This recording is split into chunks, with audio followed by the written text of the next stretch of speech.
咱就煞来看这个美国的总统大选进入到最后的关键，选求连任代表共和党的川普，伫美东时间15号参加国家广播公司 NBC 伫佛州举行的市民大会。同这个时间，民主党的总统候选人拜登嘛来参加到美国广播公司 ABC 伫宾州举行的市民大会。两个人是隔空并战，拢甲焦点放伫新冠病毒的疫情，这嘛是全美国人上界关心的议题之一。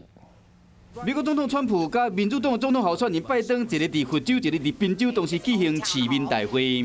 Welcome, Mr. President, and thank you for being here. And welcome to our town hall with Joe Biden. 伫大会上，川普头一摆讲到家己的病情。They said the lungs are, a little bit different, a little bit perhaps infected. 川普本人好像已经恢复健康啊，不过伫美国有几百万人，佮伫加一年关用病毒伫对抗，要怎彻底结束这个疫情嘛，变成重点。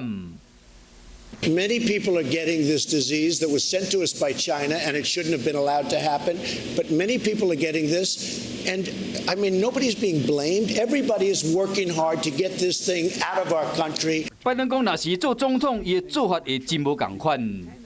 From March on, I stopped doing big meetings. I started wearing masks.